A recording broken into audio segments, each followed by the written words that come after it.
함께 하나님을 예배하겠습니다.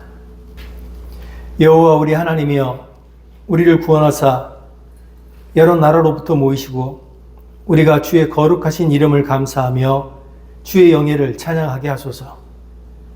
여호와 이스라엘의 하나님을 영원부터 영원까지 찬양할지어다. 모든 백성들아 아멘 할지어다. 거룩하신 하나님, 지난 일주일 동안 삶의 자리에서 살아가던 우리가 주일을 맞아 주님을 예배하기 위해 이 자리에 모였습니다. 만민 중에 택함을 받은 성도들이 하나님께 감사하게 하시며 문 나라 중에서 주님의 성호를 찬양하게 하옵소서. 우리가 올리는 예배를 통해서 주님의 인자하심이 하늘보다 높아지시며 주님의 진실하심은 궁창에 이르기를 원하오며 주님의 영광은 온 땅보다 높임을 받으시기 원합니다. 예수님의 이름으로 기원하옵나이다. 아멘.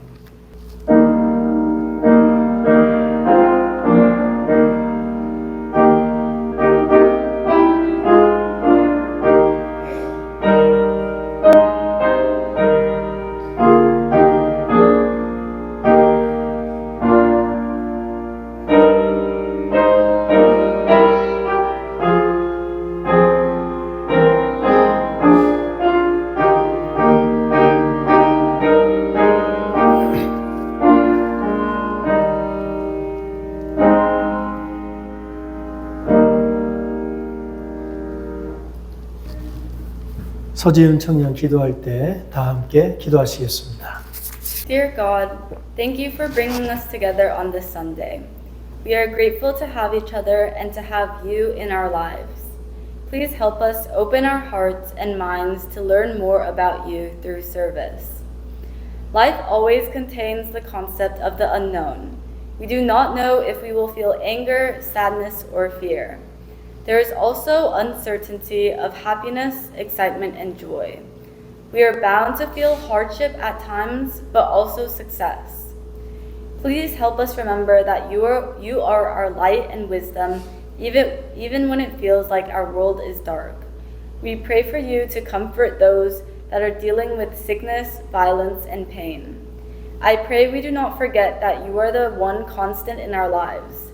Thank you for always being there to support and guide us through our best and worst times. I pray that we are able to listen to your message through this worship and put your teachings into our lives. In Jesus' name we pray. Amen. 오늘 우리에게 주신 하나님 말씀, 구약성경 사무엘상 10장 1절로 8절입니다. 하나님의 말씀을 교독하겠습니다. 이에 사무엘이 기름병을 가져다가 사울의 머리에 붓고 입맞추며 이르되 여호와께서 내게 기름을 부으사 그의 기업의 지도자로 삼지 아니하셨느냐.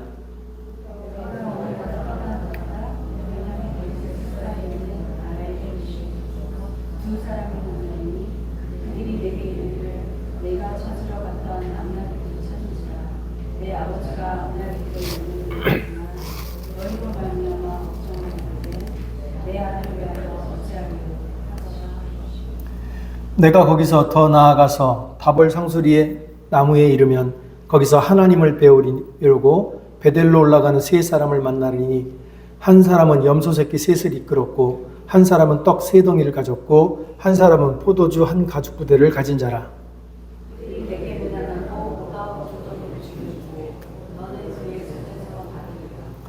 그 후에 내가 하나님의 산에 이르니 그곳에는 블레셋 사람들의 영문이 있는지라.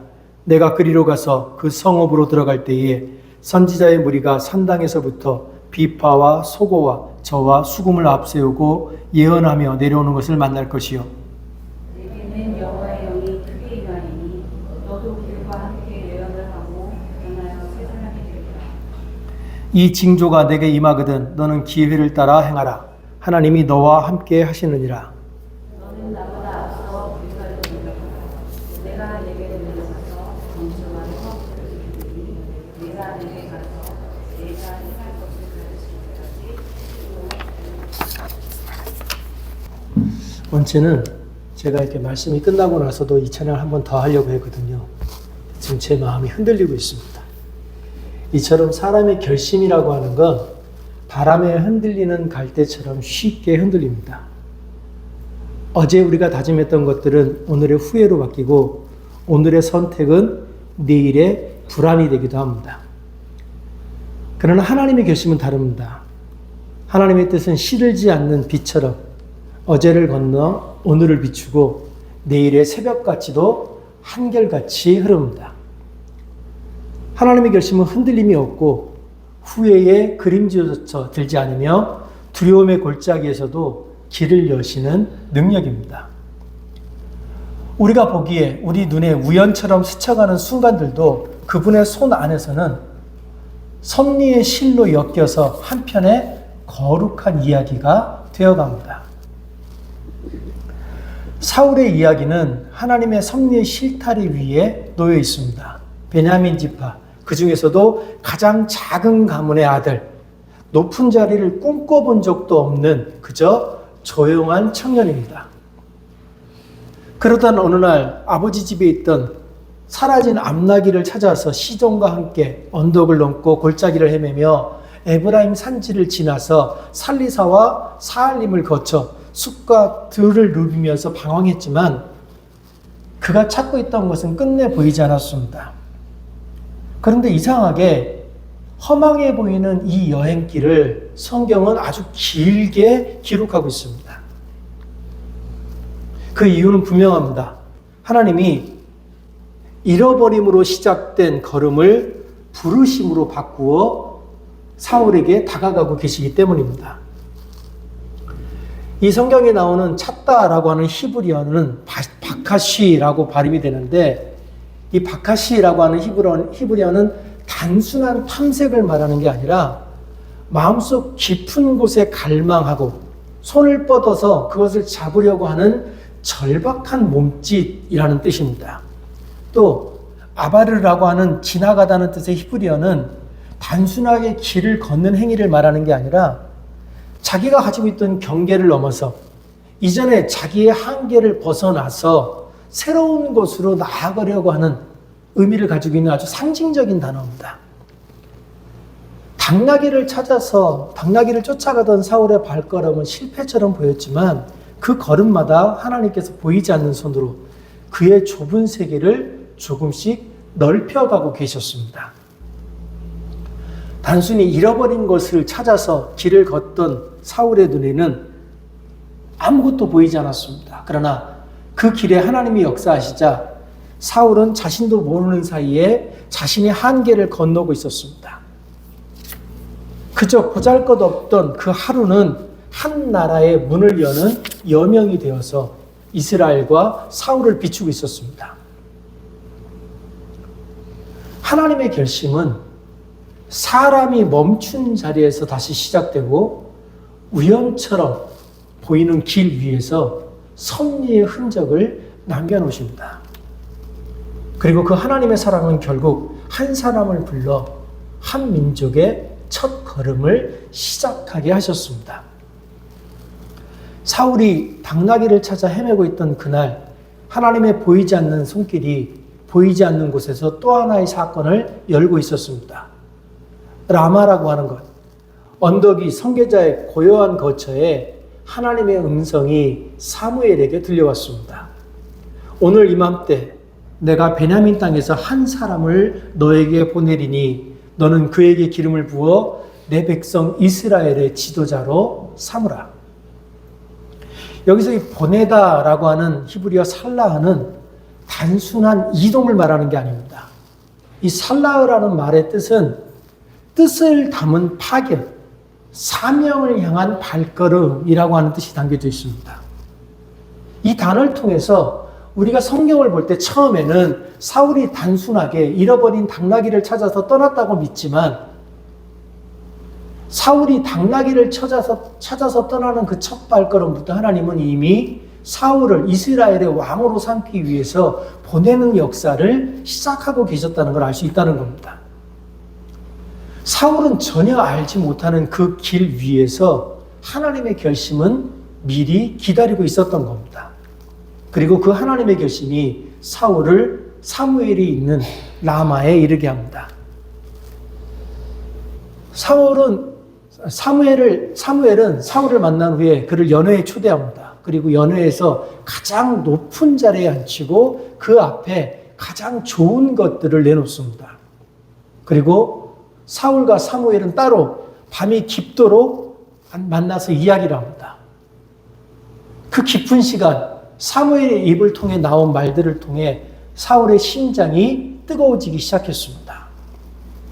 그렇게 잃어버린 양을 찾아 떠났던 빛이 없던 이름 없는 하루는 점점 빛나는 중요한 하루로 바뀌어가고 있었습니다. 그러나 사울은 이스라엘의 왕이 될 생각도 없었고 이스라엘의 왕이 될 준비도 되어 있지 않았습니다. 그래서 놀랐습니다. 너무 놀라서 머뭇거리며 말했습니다. 저는 베냐민 사람입니다.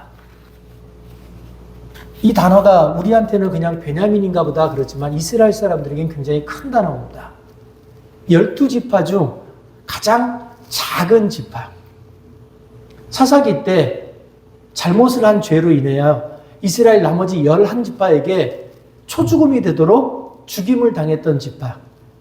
그래서 베냐민 하면 이스라엘 지파 중에 아주 수치스러운 지파로 기억되는 그 지파 출신이라는 겁니다. 이스라엘에서 가장 지파. 그런데 그 수치스러운 지파 중에서도 가장 미약한 가문에 속한 자입니다.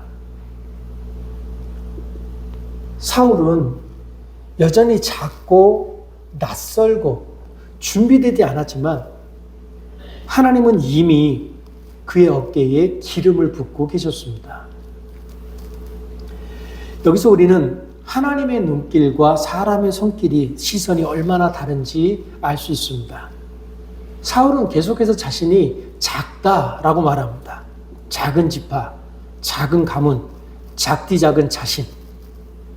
그러나 하나님은 그 작은 자를 통해서 하나님의 역사를 시작하고 계십니다. 칼빈은 이렇게 이야기합니다.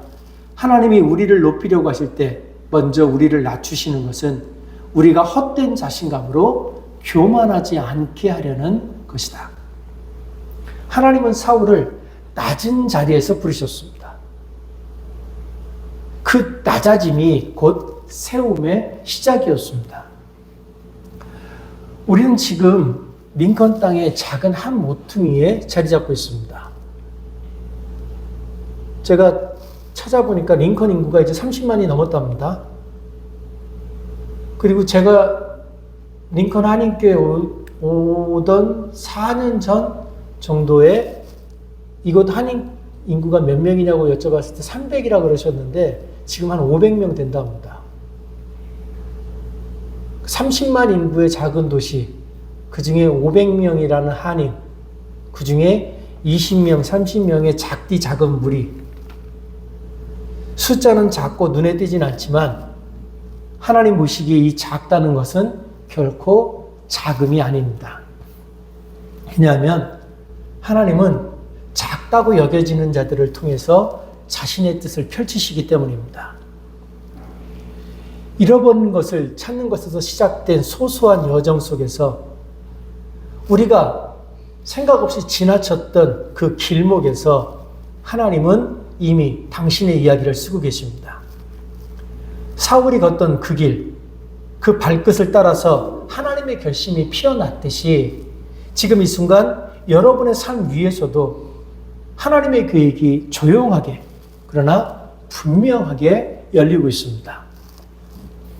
사울이 기름 부음을 받은 후에 자기 집으로 돌아가려 할 때 사울이 사무엘에게 네가 집으로 돌아가는 길에 3가지 징조를 경험하게 될 것이다 라고 이야기를 합니다. 그런 단순한 예언이 아니었습니다. 그것은 하나님께서 너를 인도하고 계신다라고 하는 그 말씀, 그 은혜의 손길이었고 보이지 않는 이끄심을 눈앞에 드러내는 사랑의 언어였습니다. 사울이 받을 첫 번째 징조는 라헬의 묘실 곁에서 2사람을 만난다는 것입니다. 전혀 모르는 2사람을 라헬의 묘실 곁에서 만나는데 사울을 전혀 알지 못하는 그 2사람이 사울에게 네가 찾던 잃어버린 너의 아버지의 암나기를 아버지가 찾았다. 그러니 더 이상 염려하지 말라는 것이었습니다. 사울이 그토록 염려하고 있었던 사무엘을 통해 네가 이스라엘의 왕이 될 것이라는 소리를 들었음에도 불구하고 그 마음속에서 떠나지 않았던 잃어버린 암나기의 문제가 이미 해결된 것입니다. 사울이 그토록 매달려 있던 그 암나기의 문제는 이미 하나님께서 해결하신 그런 문제라는 겁니다. 여기서 찾았다라는 말은 능동태가 아니고 수동의 언어입니다. 그래서 사울이 찾은 것이 아니라 하나님이 사울로 하여금 발견하게 하신 은총에 관한 겁니다. 하나님은 우리를 부르실 때 그 부르심보다 앞서서 우리 각자가 가지고 있는 염려를 먼저 다루시는 분입니다. 우리가 아직도 마음을 조이고 걸음을 재촉하고 있을 때 그분은 이미 길을 닦고 계시고 우리를 위한 징조를 예비하고 계십니다. 여러분 혹시 지금 마음속에 붙잡고 있는 암나기는 뭡니까? 생활의 무게입니까? 학업의 문제입니까? 시절이 이렇다 보니 신분이 문제가 됩니까? 아니면 주변 사람들과 관계가 흔들립니까? 그런 우리를 향해서 하나님이 이렇게 말씀하십니다. 내가 안다. 내가 너희 염려와 너희 걱정을 안다. 그러니 너는 나의 길을 따라와라. 두 번째 징조는 다볼 상수리 나무 곁에서 하나님께 올라가는 제사하러 올라가는 세 사람을 만난다는 겁니다. 하나님께 제사하러 올라가는 그 세 사람 중에 떡을 가진 사람이 있는데 그 사람이 떡 2덩어리를 너에게 줄 것이다. 그리고 너는 그것을 받을 것이다 라는 예언입니다. 이 상수리 나무 그러면 우리는 그냥 상수리 나무인 줄 알아요. 근데 이스라엘 사람들에게 상수리 나무는 단순히 상수리 나무가 아닙니다. 이스라엘 사람들에게 상수리 나무는 언약입니다. 아브라함이 그 상수리 나무 아래서 제단을 쌓았고 여호수아는 그 상수리 나무 안에서 언약의 돌을 세웠습니다. 상수리 나무가 있던 그 자리마다 하나님과의 약속이 새겨졌고 신실하신 손길이 쉼없이 이스라엘에게 부어져 왔습니다. 그 상수리 나무 곁에서 세 사람이 예배하러 올라가는 그 걸음을 멈추고 사울에게 떡 2덩이를 준다는 겁니다. 중요한 것은 사울은 그 사람들에게 내가 떡이 필요하다라고 요구하지 않았다는 겁니다. 또 사울은 그 사람들에게 너희가 가지고 있는 그 떡을 내가 받아야 되겠다라고 요구할 수 있는 자격이 하나도 없다는 겁니다. 성경은 여기서 하나님께서 친히 내어주시는 선물이라는 의미로 히브리어 낙탄이라는 단어를 씁니다. 그리고 사울이 그것을 주저없이 겸손하게 순종으로 받았다라는 의미로 히브리어 라카흐라고 하는 단어를 사용하고 있습니다. 성경은 이 두 단어를 통해서 사울은 하나님이 은혜로 주시는 선물의 떡을 주저없이 겸손히 그리고 순종으로 받았다라고 말하는 겁니다. 우리를 부르시는 하나님의 부르심은 자격으로 얻는 게 아니라 은혜로 주어지고 믿음으로 받을 때 비로소 완성되는 겁니다. 언약나무 아래에서 하나님은 사울의 손에 은혜를 얹으시며 이렇게 말씀하십니다. 내가 너를 기억한다. 그러니 이제 너는 나의 길을 따르라. 세 번째 징조는 사울이 발걸음이 이르게 될 하나님의 산에서 나타났습니다. 그 산에서 그는 비파와 소고 피리와 수금을 들고 예언하고 있는 무리를 만나게 됩니다. 그 무리들을 만났을 때 사울의 입은 하늘을 향해 열렸고 그들의 영은 마음의 불로 말씀과 불길로 타오르게 됐습니다. 성경은 그때의 여호와의 영이 너에게 크게 임하리니 라고 말하는데 찰라흐라고 하는 단어를 사용합니다. 이 단어는 성령께서 너의 삶을 뚫고 들어오신다는 뜻입니다. 네가 스스로를 보호하기 위해 너를 스스로 감싸고 있는 그 단단한 껍질을 너의 마음속에 있는 너의 삶 가운데 있는 그 두려움과 자기 경계를 성령께서 돌파하여 너의 중심으로 들어오신다라고 말씀하십니다. 그 임재 앞에서 너는 변하게 될 것이다. 너의 성격이 조금 바뀌는 정도가 아니라 너의 말투나 태도가 조금 바뀌는 것이 아니라 너는 온전하게 새로운 사람이 될 것이다.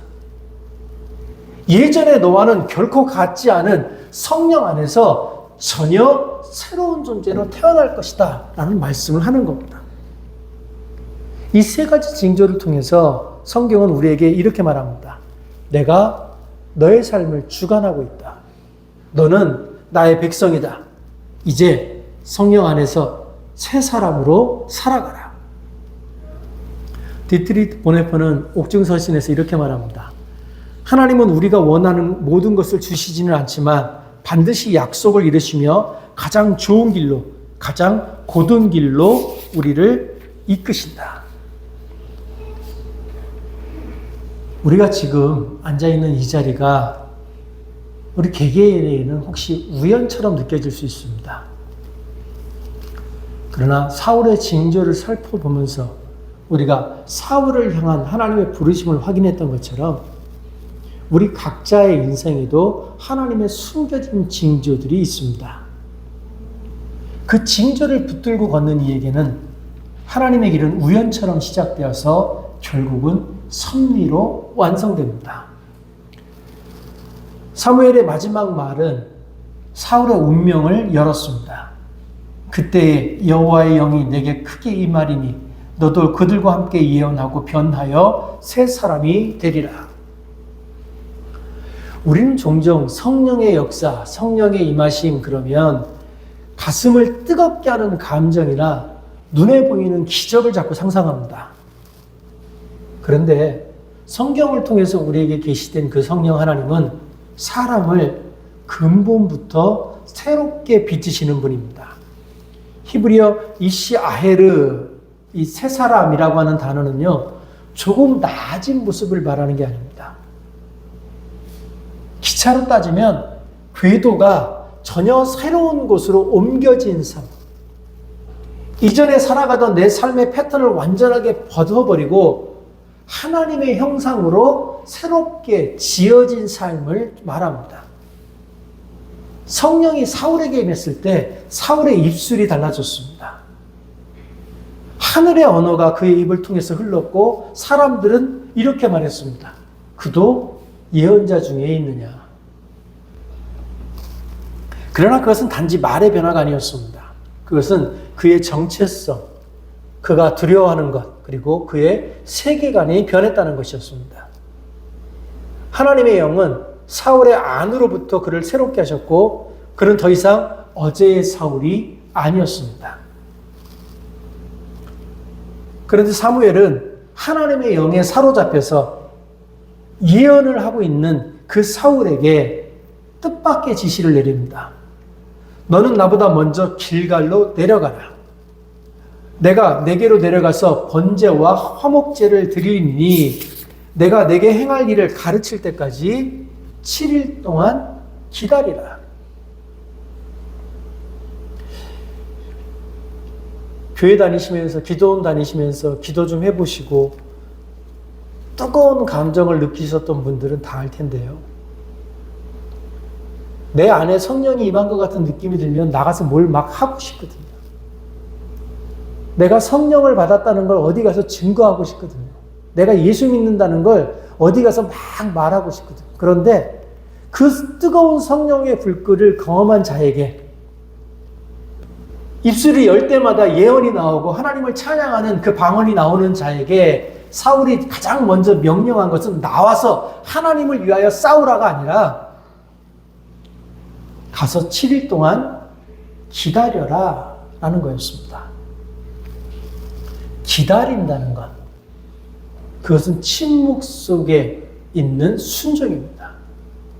눈에 보이지 않는 가장 깊은 믿음의 행위입니다.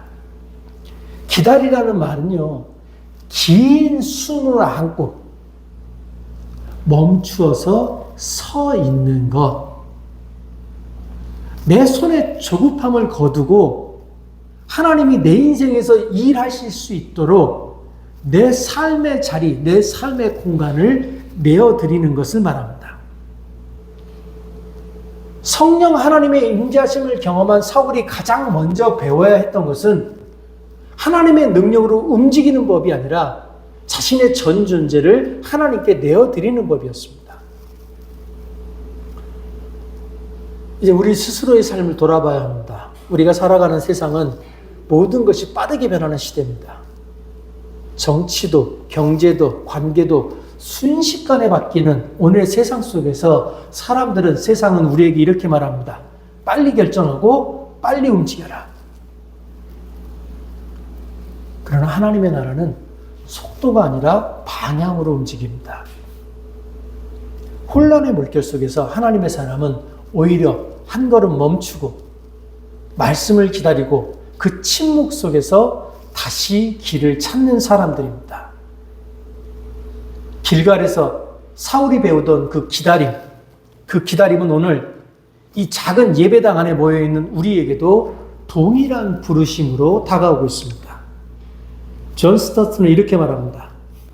우리는 하나님의 말씀이 우리를 대면하게 하고 우리의 안전함을 흔들게 하며 우리의 안일함을 무너뜨리고 우리의 사고와 행동의 패턴을 뒤엎게 해야 한다. 하나님의 말씀은 우리를 피난처로 숨기지 않습니다. 오히려 우리를 흔들어서 깨웁니다. 깊은 잠에서, 오래된 습관에서, 자기 중심의 작은 진지에서 우리를 끌어내십니다. 그래서 보네포는 감옥에서 이렇게 고백했던 겁니다. 그리스도께서 한 사람을 부르실 때 그는 와서 죽으라고 부르신다. 하나님의 부르심은 우리 안에 있는 옛 자아의 장래요. 그 장래를 지나 새 생명으로 걸어나가는 시작입니다. 하나님의 부르심은 우리 옛사람의 죽음, 옛 두려움의 무너짐, 옛 사고의 붕괴를 지나 우리를 새 길로 초대하십니다. 하나님이 우리를 부르시는 그 길은 빠르지 않을지도 모릅니다. 때로는 멈추고, 때로는 기다리고, 때로는 침묵하는 시간이 더 길 수도 있습니다.